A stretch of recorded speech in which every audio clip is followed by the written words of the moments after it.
Border पर अपनी ताकत बढ़ाने के लिए भारतीय सेना 48 जेट पैक सूट खरीदेगी, जिनकी मदद से सेना के जवान बॉर्डर की निगरानी करने के साथ उड़कर दुश्मनों को मार गिराने में सक्षम होंगे।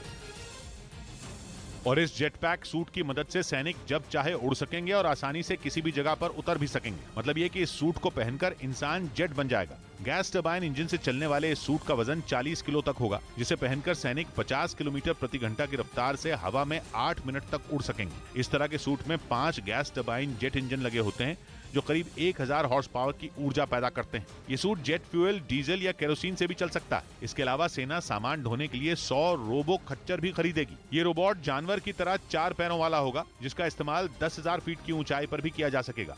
उधर जर्मनी में चलती ट्रेन में एक आदमी ने लोगों पर चाकू से हमला कर दिया, जिसमें 2 लोगों की मौत हो गई, जबकि 7 लोग घायल हो गए, जिनमें 3 की हालत गंभीर बताई गई। इस घटना की सूचना मिलते ही पुलिस फोर्स फौरन जर्मनी के बॉक्सशेट रेलवे स्टेशन पहुंची और उन्होंने हमलावर को हिरासत में ले लिया। अब पुलिस इस बात का पता लगाने में जुटी है कि उसने आखिर चलती ट्रेन में लोगों पर चाकू से ताबड़तोड़ वार क्यों किए। इस बीच भारी बर्फबारी से उत्तरी जापान का बुरा हाल है। कई इलाकों में बर्फबारी से रास्ते बंद हो गए, तो कई जगह बर्फ की मोटी परत जमने से ट्रक सड़क पर ही फंस गए और जिन्हें बर्फ के बीच से निकालना मुश्किल हो गया। जापान के होकाइडो में तो घरों की छत से लेकर गाड़ियों तक सब कुछ बर्फ से ढका नजर आया। भारी बर्फबारी की वजह से एक तरफ हाईवे पर गाड़ियों और ट्रकों की लंबी कतार लग गई, तो वहीं दूसरी तरफ राहत बचाव के काम में जुटी टीम को भी तेज हवा और बर्फ की मोटी परत की वजह से काफी दिक्कतों का सामना करना पड़ा।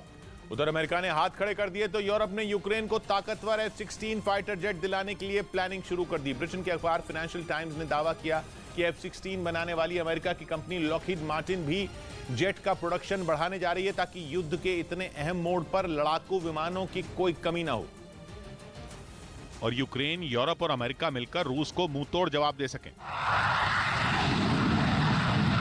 फाइनेंशियल टाइम्स ने अपनी रिपोर्ट में दावा किया कि लॉकहीड मार्टिन ने उसे बताया है कि F-16 जेट के थर्ड पार्टी ट्रांसफर की बात चल रही है। इस डील के तहत यूरोप के देश उनके पास मौजूद अमेरिका के F-16 जैसे लड़ाकू विमान यूक्रेन को ट्रांसफर करेंगे और फिर उनके पास जेट की जो कमी पैदा होगी उसे लॉकहीड मार्टिन F-16 देकर पूरी करेगी। असल में बात यह है कि अमेरिका यूक्रेन को F-16 देने से साफ इनकार कर चुका है। उसे डर है कि कहीं यूक्रेन उसके लड़ाकू विमानों का इस्तेमाल सीधे रूस की जमीन पर न कर दे, क्योंकि अगर ये हो गया तो ये जंग रूस वर्सेस यूक्रेन की नहीं बल्कि रूस वर्सेस अमेरिका की हो जाएगी। और अमेरिका ये नहीं होने देना चाहता, क्योंकि अगर अमेरिका के एक भी विमान से रूस की सीमा पर हमला हुआ तो रूस इसे सीधा अमेरिका का हमला मानेगा और अमेरिका यूक्रेन की मदद करने के चक्कर में रूस से लड़कर अपने हाथ नहीं जलाना चाहता।